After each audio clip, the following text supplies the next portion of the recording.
Nimekusamehe mama yangu. Sehemu ya pili. Akanifunga mikono na miguu.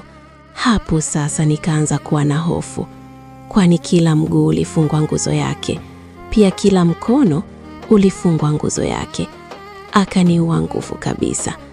Akachukua kipande cha kitu kama mpira hivi, akaniweka mdomoni. Hapo sasa, kabla sijajua kinachokuja mbele, nilitamani anitoe kile kitu cha mdomoni ili nimwambie zoezi limenishinda, lakini yule dokta bila hata kuniangalia usoni alienda ukutani akabonyeza swichi, kukawa kiza. Kwa mara ya mwisho nilichokiona alipokuwa akinichoma sindano, na baadaye akafungwa mlango na kutoka nje. Niliposhituka nikajikuta siku nilikoingia mwanzo, bali nilikuwa kwenye jumba lisiloisha, nikiwa nimelazwa kwenye majani bila nguo hata moja. Nikashituka. Haya yalikuwa majira ya asubuhi. Nikajikaza kuinuka, na nilipofanikiwa kukaa sawa, nikagundua nilikuwa nimeingiliwa kimwili, tena zaidi ya mtu mmoja. Kiujumla, nilikuwa nimebakwa na wanaume wasipungua wawili, maana nilikuwa najisikia maumivu makali, kama nilikuwa nimeingizwa chupa sehemu za siri, tena nyuma na mbele. Zilipita siku, nikaja kugundua kuwa hata ule ujauzito haujaweza kutoka.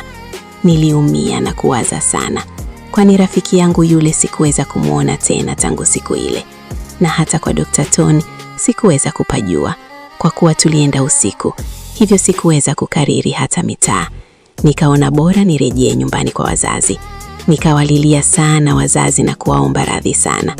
Nakumbuka wazazi wangu walichoniambia, hasa mama alisema, "We ni mwanetu na sisi ndio wazazi wako, na hapa ndio nyumbani kwako. Sisi tumekusamehe kwa kuwa tunajua umejutia sana. Mwanangu, jua sio kila binadamu huwa na nia njema na mwingine. Ukiondoa wazazi, waliobaki ishi nao kwa tahadhari." Mama alimaliza kuongea. Wakati huo baba alikuwa hajaongea chochote. Nikamwona baba ameinuka na kuelekea chumbani. Siku zilipita. Mwisho nikajifungua ujauzito wangu na nikaanza kumlea mwanangu wa kike. Alipofikia miaka 3, nikaona inatosha kumlea. Hivyo kutokana na hali ya kimaisha ya nyumbani kwetu, mama alinipatia mtaji ili niweze kufanya biashara. Nachukua samaki Mto Mindu na kupeleka Morogoro mjini. Biashara ilikuwa nzuri kwa muda, nikawa nimeizoea. Siku moja nilimpata rafiki wa kiume na akaniambia ananipenda na akasema atanioa kiwepesi. Niliweka shaka, lakini kutokana alikuwa kinganganizi, maana ilikuwa kila siku lazima nimkute stendi, ananisubiria akiwa na gari yake, ananiomba nipeleke mtoni na kunirudisha. Kilichonipa hofu, yeye alikuwa na asili ya Kiarabu, mimi Mpogolo. Itaendelea. Usikose sehemu ya 3.